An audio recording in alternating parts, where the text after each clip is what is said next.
2024 Q&A webcast. My name is Martin Vieca, VP of Investor Relations, and I'm joined today by Elon Musk, Vaibhav Taneja, and a number of other executives. Our Q1 results were announced at about 3 p.m. Central Time in the update deck we published at the same link as this webcast. During this call, we will discuss our business outlook and make forward-looking statements. These comments are based on our predictions and expectations as of today. Actual events and results could differ materially due to a number of risks and uncertainties, including those mentioned in our most recent filings with the SEC. During the question and answer portion of today's call, please limit yourself to one question and one follow-up. Please use the raise hand button to join the question queue. But before we jump into Q&A, Elon has some opening remarks. Elon? Thanks, Martin. So to recap, in Q1, we navigated several unforeseen challenges as well as the ramp for the updated Model 3 in Fremont. There was, as people have seen, the EV adoption rate globally is under pressure, and a lot of other auto manufacturers are pulling back on EVs and pursuing plug-in hybrids instead. We believe this is not the right strategy, and electric vehicles will ultimately dominate the market. Despite these challenges, the Tesla team did a great job executing in a tough environment, and energy storage deployments, the Megapack in particular, reached an all-time high in Q1, leading to record profitability for the energy business. And that looks likely to continue to increase in the quarters and years ahead. It will increase. We actually know that it will. Significantly faster than the car business, as we expected. We also continue to expand our AI training capacity in Q1, more than doubling our training compute sequentially. In terms of the new product roadmap, there's been a lot of talk about our upcoming vehicle line in the past several weeks. We've updated our future vehicle lineup to accelerate the launch of new models ahead of previously mentioned start of production in the second half of 2025. So we expect it to be more like the early 2025, if not late this year. These new vehicles, including more affordable models, will use aspects of the next generation platform, as well as aspects of our current platforms, and will be able to be produced on the same manufacturing lines as our current vehicle lineup. So it's not contingent on any new factory or massive new production line. It'll be made on our current production lines much more efficiently. And we think this should allow us to get to over 3 million vehicles of capacity when realized to the full extent. Regarding FSD version 12, which is the pure AI-based self-driving, people if you haven't experienced this, I strongly urge you to try it out. It's profound, and the rate of improvement is rapid. So we've now turned that on for all cars with the cameras and inference computer and everything from hardware 3 on in North America. So it's been pushed out to, I think, around 1.8 million vehicles, and we're seeing about half of people use it so far, and that percentage is increasing with each passing week. So we now have over 300 billion miles that have been driven with FSD V12. Since the launch of full self-driving, supervised full self-driving, it's become very clear that the vision-based approach with end-to-end neural networks is the right solution for scalable autonomy. And it's really how humans drive. Our entire road network is designed for biological neural nets and eyes. So naturally, cameras and digital neural nets are the solution to our current road system. To make it more accessible, we've reduced the subscription price to $99 a month, so it's easy to try out. And as we've announced, we'll be showcasing our purpose-built robotaxi or cybercab in August. Regarding AI compute, over the past few months, we've been actively working on expanding Tesla's core AI infrastructure. For a while there, we were training constrained in our progress. We are, at this point, no longer training constrained, and so we're making rapid progress. We've installed and commissioned, meaning they're actually working 35,000 H100 computers or GPUs. GPU is the wrong word. They need a new word. I always feel like a wince when I say GPU because it's not GPU stands for graphics and doesn't do graphics. But anyway, roughly 35,000 H100s are active, and we expect that to be probably 85,000 or thereabouts by the end of this year. And training, just for training.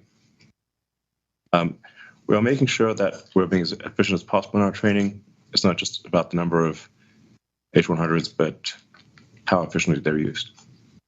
So in conclusion, we're super excited about our autonomy roadmap. I think it should be obvious to anyone who's driving version 12 in a Tesla that it is only a matter of time before we exceed the reliability of humans, and not much time at that. And we're really headed for an electric vehicle, an autonomous future. And I'll go back to something I said several years ago, that in the future, gasoline cars that are not autonomous will be like riding a horse and using a flip phone. And that will become very obvious in hindsight. We continue to make the necessary investments that will drive growth and profits for Tesla in the future. And I wanted to thank the Tesla team for incredible execution during this period and look forward to everything that we have planned ahead. Thanks. Thank you very much. And Vaibhav has some comments as well. Thanks. It's important to acknowledge what Elon said. From our auto business perspective, we did see a decline in revenues quarter over quarter, and those were primarily because of seasonality, uncertain macroeconomic environment, and the other reasons which Elon had mentioned earlier. Auto margins declined from 18.9 to 18.5%, excluding the impact of Cybertruck. The impact of pricing actions was largely offset by reductions in per unit cost and the recognition of revenue from auto park feature for certain vehicles in the US that previously did not have that functionality. Additionally, while we did experience higher costs due to the ramp of Model 3 in Fremont and disruptions in Berlin, these costs were largely offset by cost reduction initiatives. In fact, if we exclude Cybertruck and Fremont Model 3 ramp costs, the revenue from auto park, auto margins improved slightly. Currently, normalized Model Y cost per vehicle in Austin and Berlin are already very close to that of Fremont. Our ability to reduce costs without sacrificing on quality was due to the amazing efforts of the team in executing Tesla's relentless pursuit of efficiency across the business. We've also witnessed that as other OEMs are pulling back on their investments in EV, there is increasing appetite for credits, and that means a steady stream of revenue for us. Obviously, seeing others pull back from EV is not the future we want. We would prefer it the whole industry went all in. On the demand front, we have undertaken a variety of initiatives, including lowering the price of both the purchase and subscription options for FSD, launching extremely attractive leasing specials for the Model 3 in the US for $299 a month, and offering attractive financing options in certain markets. We believe that our awareness activities paired with attractive financing will go a long way in expanding our reach and driving demand for our products. Our energy business continues to make meaningful progress with margins reaching a record of 24.6%. We expect the energy storage deployments for 2024 to grow at least 75% higher from 2023. And accordingly, this business will begin contributing significantly to our overall profitability. Note that there is a bit of lumpiness in our storage deployments due to a variety of factors that are outside of our control, so deployments may fluctuate quarter over quarter. On the operating expense front, we saw a sequential increase from our AI initiatives, continued investment in future projects, marketing, and other activities. We had negative free cash flow of $2.5 billion in the first quarter. The primary driver of this was an increase in inventory from a mismatch between builds and deliveries, as discussed before, and our elevated spend on CapEx across various initiatives, including AI compute. We expect the inventory build to reverse in the second quarter and free cash flow to return to positive again. As we prepare the company for the next phase of growth, we had to make the hard but necessary decision to reduce our headcount by over 10%. The savings generated are expected to be well in excess of $1 billion on an annual run rate basis. We are also getting hyper-focused on CapEx efficiency and utilizing our installed capacity in a more efficient manner. The savings from these initiatives, including our cost reductions, will help improve our overall profitability and ultimately enable us to increase the scale of our investments in AI. In conclusion, the future is extremely bright, and the journey to get there, while challenging, will be extremely rewarding. Once again, I would like to thank the whole Tesla team for delivering great results, and we can open it up to Q&A. Thank you. Okay, let's start with investor Q&A. The first question is, what is the status of 4680? What is the current output? Lars? Sure. 4680 production increased about 18-20% from Q4, reaching greater than 1K a week for Cybertruck, which is about 7 gigawatt hours per year, as we posted on X. We expect to stay ahead of the Cybertruck ramp with the cell production throughout Q2 as we ramp the 3rd of 4 lines in phase 1, while maintaining multiple weeks of cell inventory to make sure we're ahead of the ramp. Because we're ramping, COGS continues to drop rapidly week over week, driven by yield improvements throughout the lines and production volume increases. So our goal, and we expect to do this, is to beat supplier costs of nickel-based cells by the end of the year. Thank you. The second question is on Optimus. So what is the current status of Optimus? Are they currently performing any factory tasks? When do you expect to start mass production? We are able to do simple factory tasks, or at least I should say factory tasks in the lab. In terms of actually, we do think we will have Optimus in limited production in the factory, in the actual factory itself, doing useful tasks before the end of this year. And then I think we may be able to sell it externally by the end of next year. These are just guesses.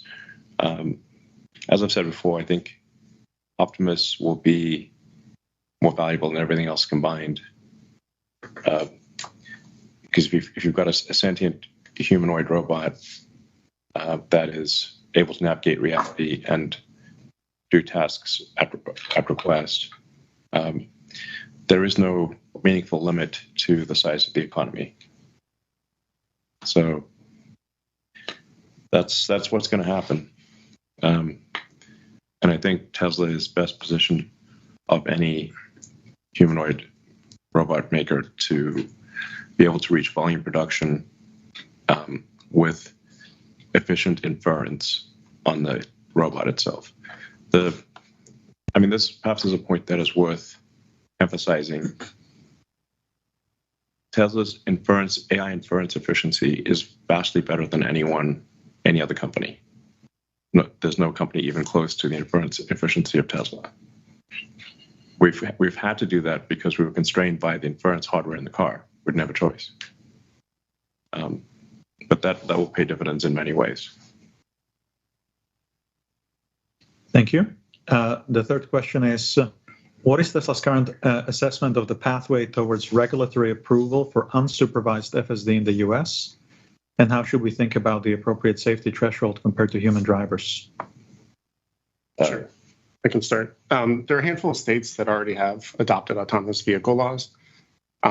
These states are paving the way for operations, while the data for such operations guides a broader adoption of driverless vehicles. I think Ashok can talk a little bit about our safety methodology, but we expect that these states and the work ongoing, as well as the data that we're providing, will pave the way for a broad-based regulatory approval in the US at least, and then other countries as well. Yeah. It's actually been pretty helpful that other autonomous car companies have been cutting a path through the regulatory jungle. That's actually quite helpful. And they have obviously been operating in San Francisco for a while. think they got approval for City of LA. So these approvals are happening rapidly. I think if you've got at scale a statistically significant amount of data that shows conclusively that the autonomous car has, let's say,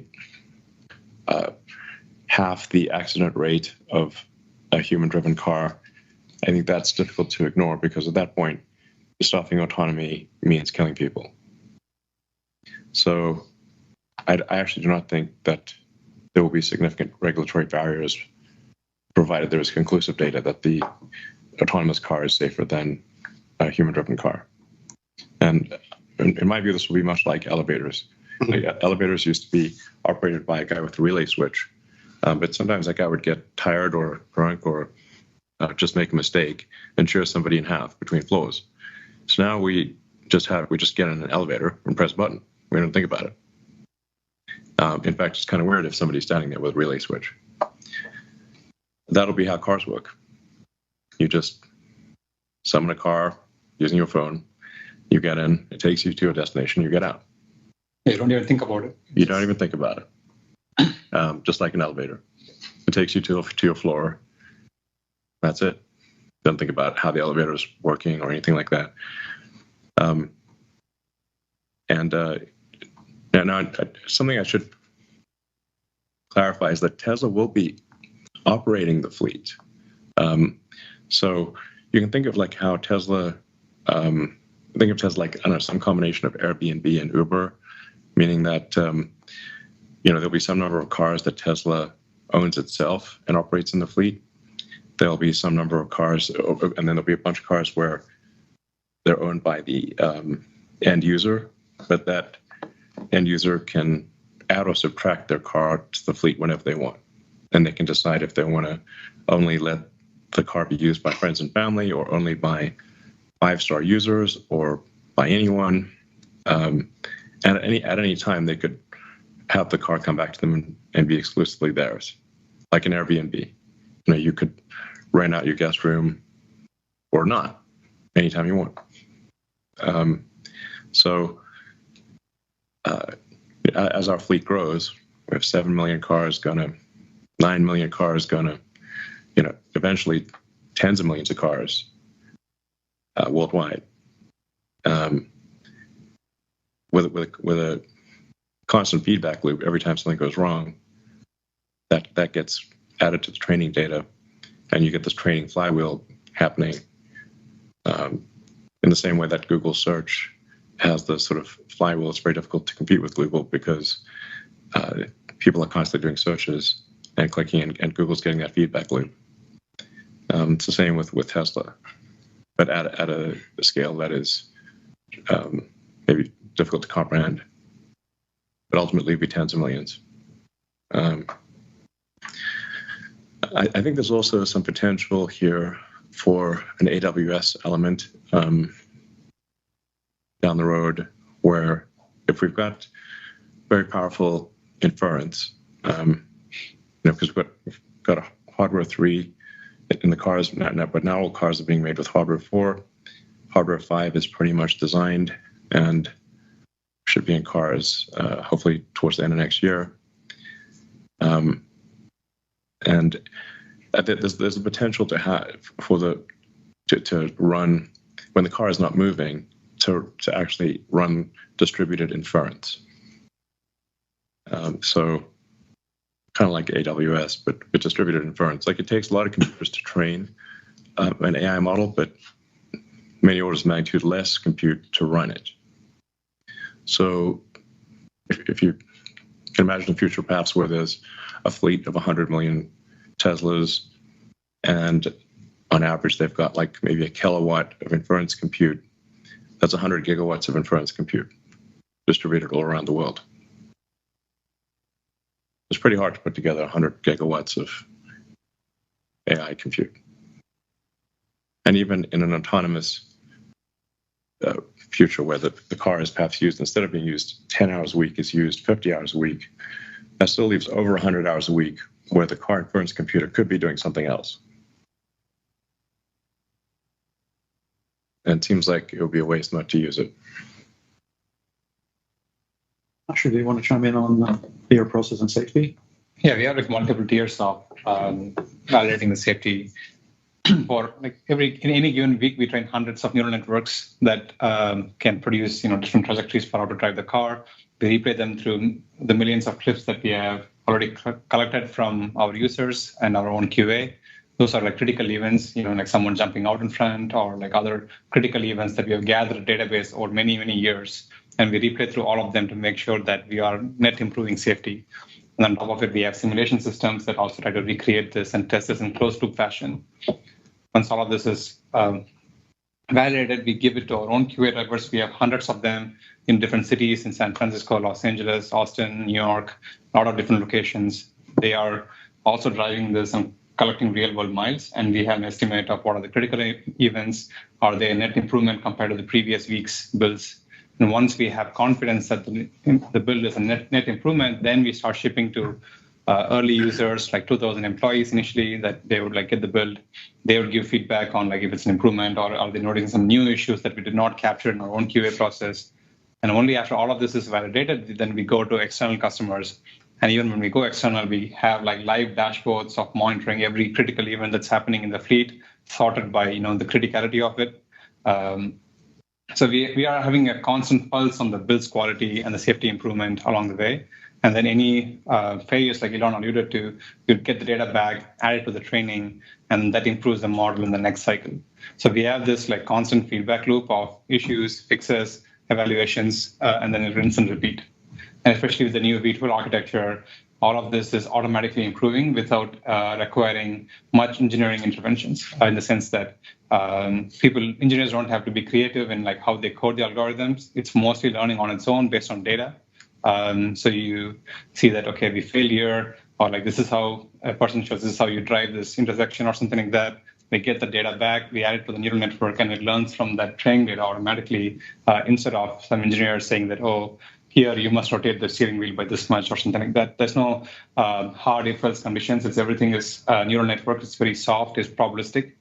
So it will adapt its probability distribution based on the new data that it's getting.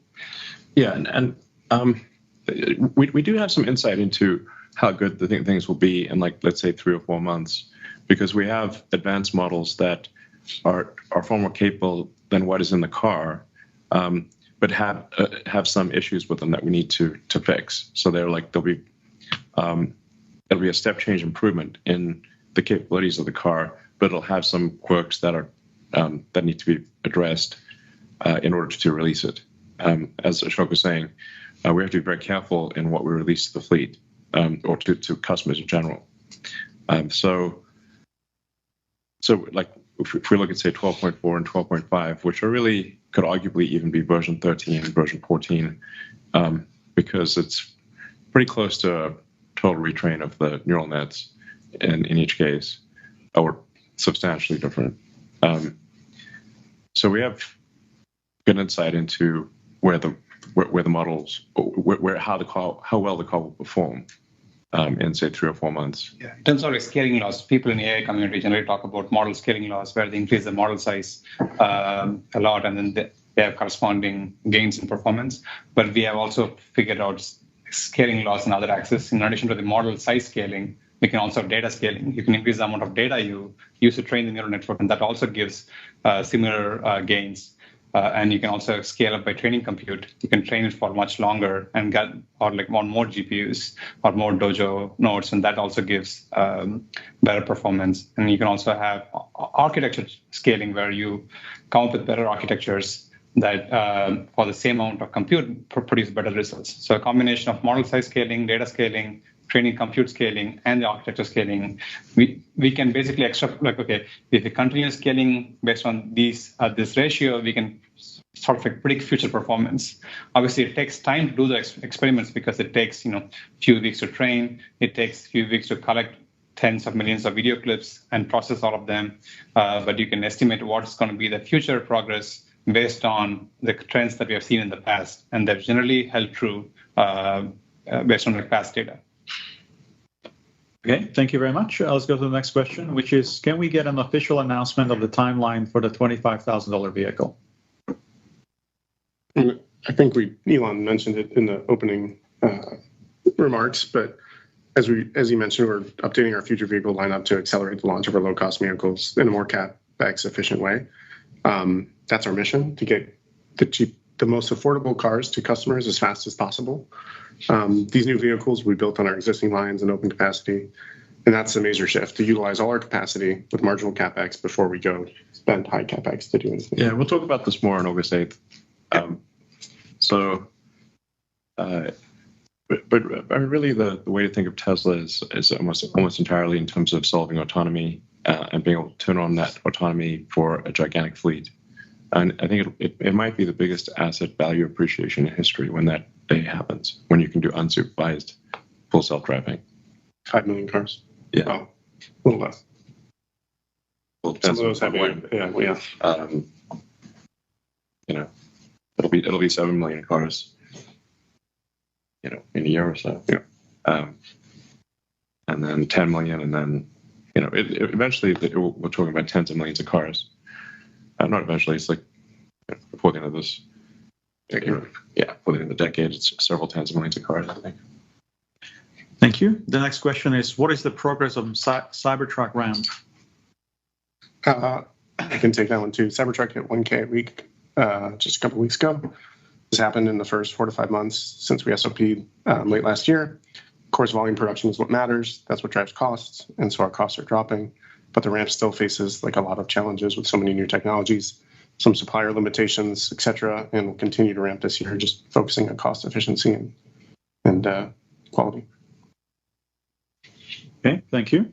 The next question, have any of the legacy automakers contacted Tesla about possibly licensing FSD in the future? We're in conversations with one major automaker regarding licensing FSD. Thank you. The next question is about the robotaxi unveil. Elon already talked about that, so we'll have to wait till August. The following question is about the next generation vehicle. We already talked about that. So let's go to the Semi. What is the timeline for scaling Semi? I think. Sure. So we're finalizing the engineering of the Semi to enable a super cost-effective, high-volume production with our learnings from our fleet and our pilot fleet and Pepsi's fleet, which we're expanding this year marginally. In parallel, as we showed in the shareholders deck, we have started construction on the factory in Reno. Our first vehicles are planned for late 2025 with external customers starting in 2026. Okay, couple more questions. So our favorite, can we make FSD transfer permanent until FSD is fully delivered with level 5 autonomy? No. Okay, next question. What is gating the production ramp at Lathrop? Where do you see the megapack run rate at the end of the year? Mike? Yeah, Lathrop is ramping as planned. We have our second GA line allowing us to increase our exit rate from 20 gigawatt hours per year to, at the start of this year, to 40 gigawatt hours per year by the end of the year. That line is commissioned.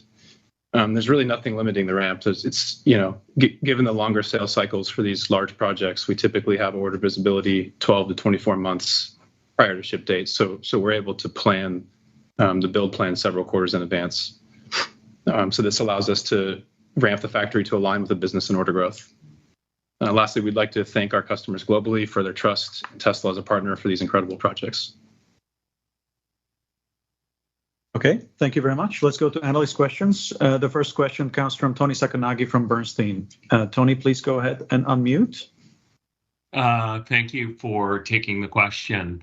I was just wondering if you could elaborate a little bit more on kind of the new vehicles that you talked about today. Are these like tweaks on existing models, given that they're going to be running on the same lines, or are these like new models? And how should we think about them, in the context of like the Model 3 Highland update? What will these models be like relative to that? And given the quick time frame, Model 3 Highland has required a lot of work and a lot of retooling. Maybe you can help put that all in context. Thank you. And I have a follow-up, please. I think we've said all we will on that front. So what's your follow-up? It's a more personal one for you, Elon, which is that you're leading many important companies right now. Maybe you can just talk about where your heart is at in terms of your interests, and do you expect to lessen your involvement with Tesla at any point over the next 3 years?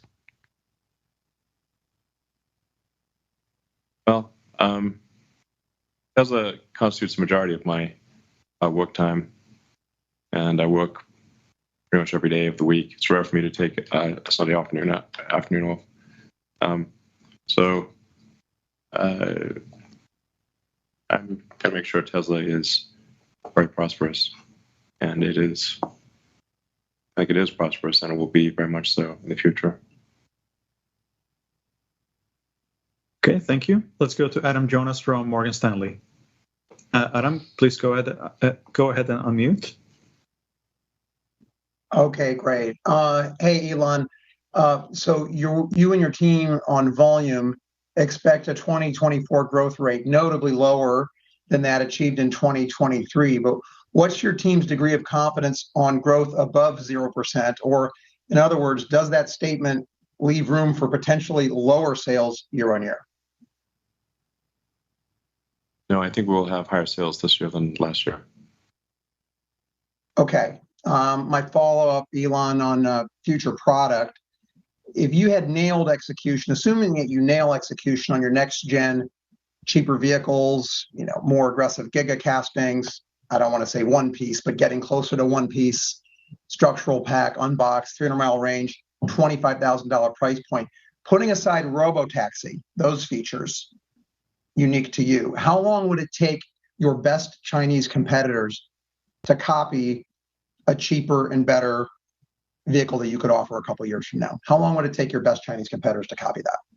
Thanks. I mean, I don't know what our competitors can do, except we've done relatively better than they have. If you look at the drop in our competitors in China's sales versus our drop in sales, our drop was less than theirs. So we're doing well. But I think Kathy Wood said it best. Like, really, we should be thought of as an AI robotics company. If you value Tesla as just like an auto company, you would just have to fundamentally. It's just the wrong framework, and it will come to. If you ask the wrong question, then the right answer is impossible. So.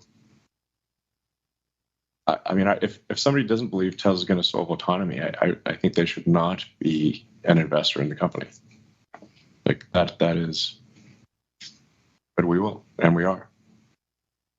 And then you have a car that goes from 10 hours of use a week, like an hour and a half a day, to probably 50, but it costs the same.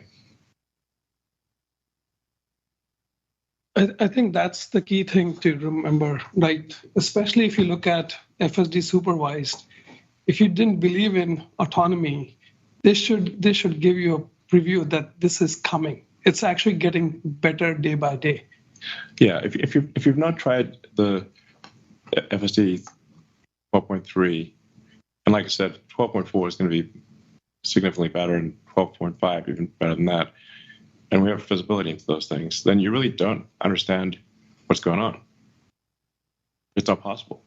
Yeah, and that's why we can't just look at just as a car company, because a car company would just have a car. But here we have more than a car company, because the cars can be autonomous. And like I said, it's happening. Yeah, this is all in addition to Tesla working. The overall AI community is just like improving rapidly. Yeah. Yeah, I mean, we're putting the actual auto in automobile.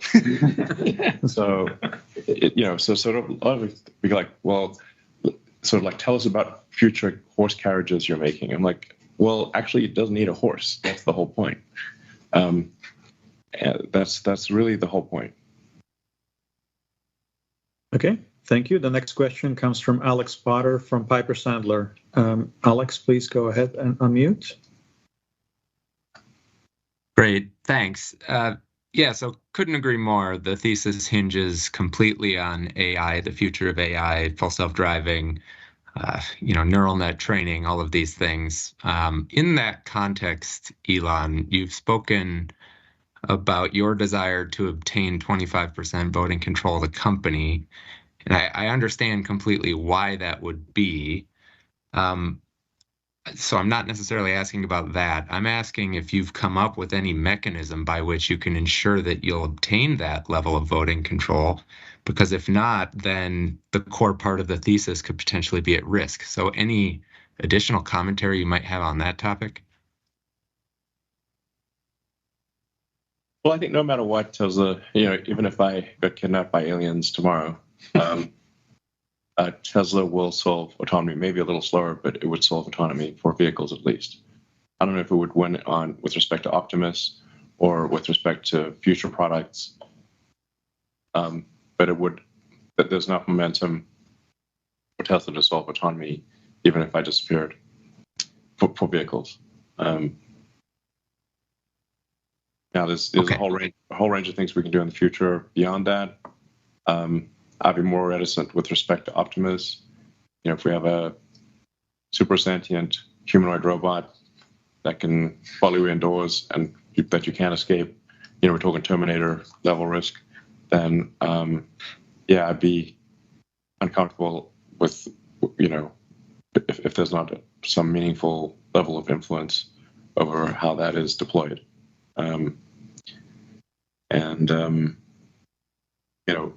If there's shareholders have an opportunity to ratify or re-ratify the sort of competition, I guess I can't say that. Whatever, but that is a fact. They have an opportunity. Okay. Very good. And we'll see. If the company generates a lot of positive cash flow, we could obviously buy back shares. All right, that's actually all very helpful context. Thank you. Maybe one final question, then I'll pass it on. OpEx reductions. Thank you for quantifying the impact there. I'd be interested also in potentially more qualitative discussion of what the implications are for these headcount reductions. What are the types of activities that you're presumably sacrificing as a result of parting ways with these folks? Thanks very much. So, like we said, we've done these headcount reductions across the board. And, as companies grow over time, there are certain redundancies, there's some duplication of efforts which happens in certain areas. So you need to go back and look at where all these pockets are, get rid of it. So we're basically going through that exercise wherein we're like, hey, how do we set this company right for the next phase of growth? And the way to think about it is, any tree which grows, it needs pruning. This is the pruning exercise which we went through. And at the end of it, we'll be much stronger and much more resilient to deal with the future, because the future is really bright. Like I said in my opening remarks, we just have to get through this period and get there. Yeah, we're not giving up anything that it's significant that I'm aware of. So we've had a long period of prosperity from 2019 to now, and so if a company sort of organizationally is 5% wrong per year, that accumulates to 25-30% of inefficiency. We've made some corrections along the way, but it is time to reorganize the company for the next phase of growth. And you really need to reorganize it, just like a human. When we start off as one cell and become a zygote and blastocyst, and you start growing arms and legs, and briefly you have a tail. And so. But you shed the tail. You shed the tail, hopefully, and then you're a baby. And you basically you have to be different. The organism, a company is kind of like a creature growing, and if you don't reorganize it for different phases of growth, it will fail. You can't have the same organizational structure if you're 10 cells versus 100 versus a million versus a billion versus a trillion. Where humans are like around 35 trillion cells. It doesn't feel like it feels like, feel like one person, but you're basically a walking cell colony of roughly 35 trillion, depending on your body mass, and about 3 times that number in bacteria. So, anyway, you've got to reorganize the company for a new phase of growth, or it will fail to achieve that growth. Thank you. Let's go to Mark Delaney from Goldman Sachs. Mark, please go ahead and unmute. Yes, good afternoon. Thanks very much for taking the question. The company had previously characterized potential FSD licensing discussions as in the early phase, and some OEMs had not really been believing in it. Can you elaborate on how much the licensing business opportunity you mentioned today has progressed? And is there anything Tesla needs to achieve with the technology in terms of product milestones in order to be successful at reaching a licensing agreement, in your view? Well, I think it just needs to be obvious that our approach is the right approach. And I think it is. I think we're now with 12.3. If you just have the car drive you around, it is obvious that our solution, with a relatively low cost inference computer and standard cameras, can achieve self-driving. No LiDARs, no radars, no ultrasonics, nothing. Just no heavy integration work for vehicle manufacturers. Yeah, it's so it really just be a case of having them use the same cameras and inference computer and licensing our software. And but it's once it becomes obvious that if you don't have this in a car, nobody wants your car. Yeah, it's like it's a smart car. I still remember back when Nokia was king of the hill.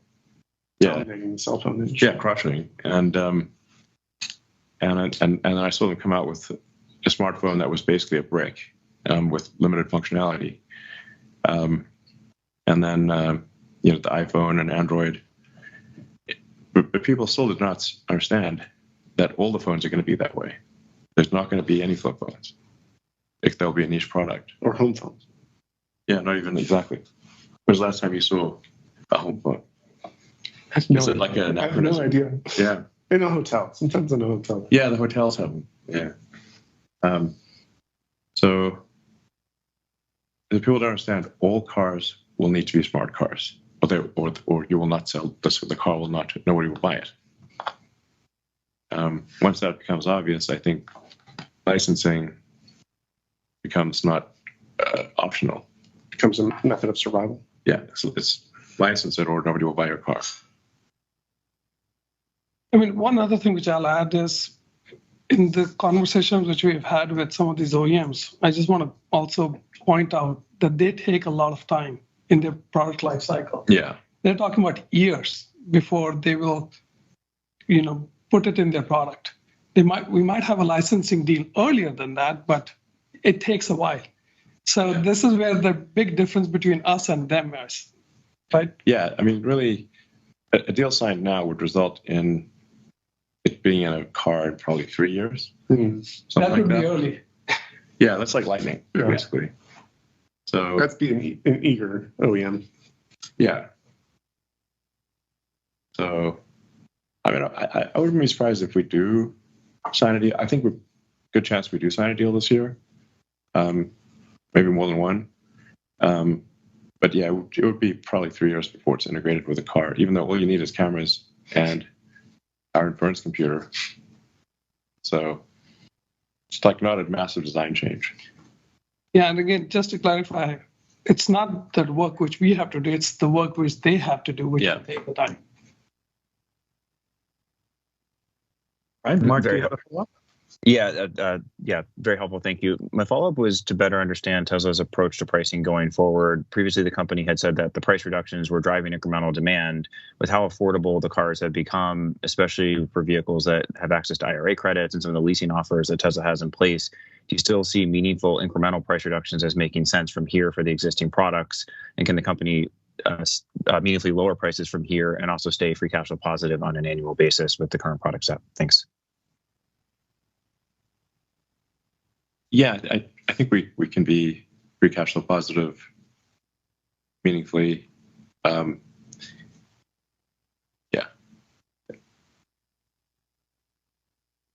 I think Vaibhav said it in his opening remarks, like our cost down efforts, we basically were offsetting the price cuts. That's what I was going to say. Goal. Like we're trying to give it back to the customers. Yeah. I mean, at the end of the day, like for any given company, if you sell a great product at a great price, if you have a great product at a great price, the sales will be excellent. Mhm. That's true of any arena. So over time, we do need to keep making sure that that it's a great product at a great price, and moreover, that price is accessible to people. So it's not, you have to solve both the value for money and the fundamental affordability question. The fundamental affordability question is sometimes overlooked. If somebody's earning several $100,000 a year, they don't think of a car from a fundamental affordability standpoint. But for the vast majority of people are living paycheck to paycheck. So it actually makes a difference if the cost per month for lease or financing is $10 one way or the other. So it is important to keep improving the affordability and to keep, it's just like making the price More accessible. Yeah, exactly. Make the price more accessible, the value for money better, and to keep improving that over time. But also to make kick-ass cars that people want to buy. Yeah, it's got to be a great product at a great price, and the standards for what constitutes a great product at a great price keep increasing. So there's like you can't just be static. You have to keep making the car better, improving the price of it, improving the cost of production, and that's what we're doing. Yeah, and in fact, like I said in my opening remarks also, like the updated Model 3 is a fantastic car. I don't think people fully even understand the amount of engineering effort which has gone, and Lars and team have actually put out videos explaining how much the car is different when it looks and feels different. Not only it looks and feels different, we've added so much value to it, but you can lease it for like as low as $299 a month. Yeah. Without gas. Yeah. All right. The next question comes from George from Canaccord. George, please go and unmute. Hi. Thank you for taking my question. First, could you please help us understand maybe some of the timing of launching FSD in additional geographies, including maybe clarifying your recent comment about China? Thank you. I mean, like new markets? Yeah, there are a bunch of markets where we don't currently sell cars that we should be selling cars in. We'll see some acceleration of that. And FSD in new markets? Yeah. So the thing about the end-to-end neural net based autonomy is that just like a human, it actually works pretty well without modification in almost any market.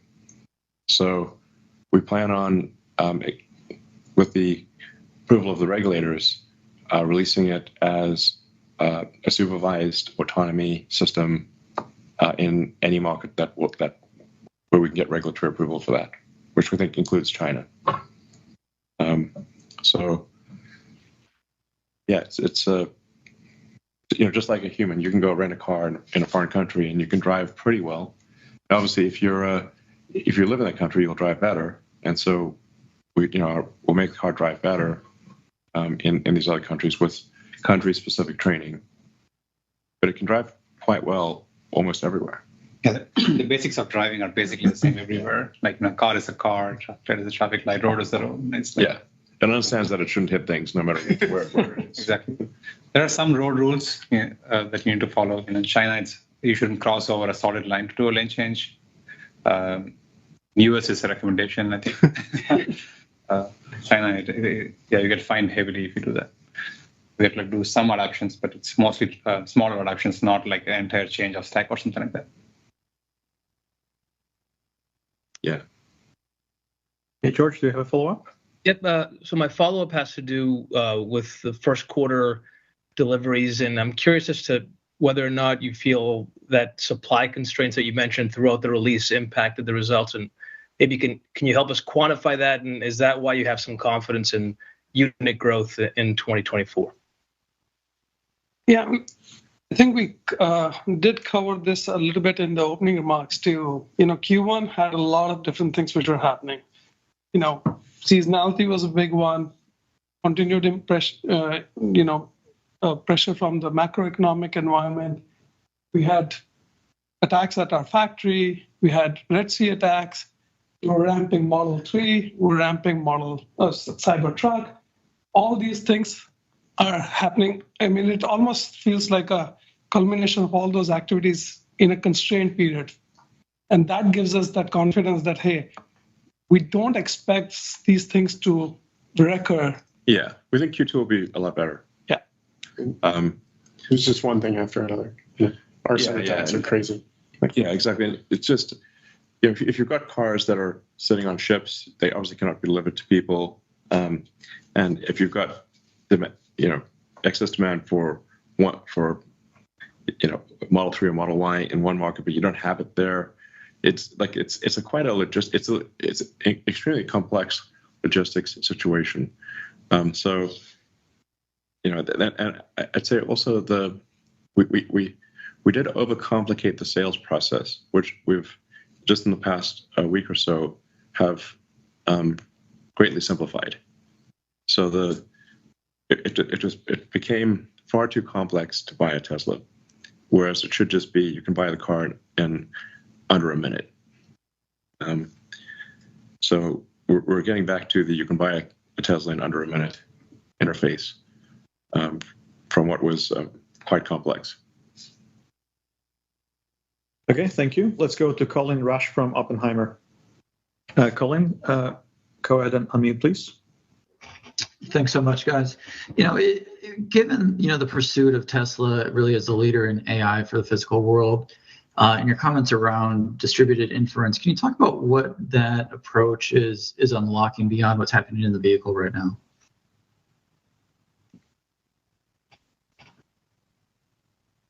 So, do you want to say something? Yeah, like you mentioned, like the car, even when it's a full robotaxi, it's probably going to be used around 50 hours a week. That's my guess, like a third of the hours of the week. Yeah, it could be more or less, but then there's certainly going to be some hours left for charging and cleaning and maintenance. In that world, it can do a lot of other workloads. Even right now, we are seeing, for example, these LLM companies have this like batch workloads where they send a bunch of documents, and those are run through pretty large neural networks. Take a lot of compute to chunk through those workloads. And now that we have already paid for this compute in these cars, it might be wise to use them and not let them be idle, be like buying a lot of expensive machinery and letting them be idle. Like we don't want that. We'd want to use the compute as much as possible and close to like basically 100% of the time, make effective use of it. That's why I think it's analogous to Amazon Web Services, where people didn't expect that AWS would be the most valuable part of Amazon when it started out as a bookstore. So that was on nobody's radar. But they found that they had excess compute because the compute needs would spike to extreme levels for brief periods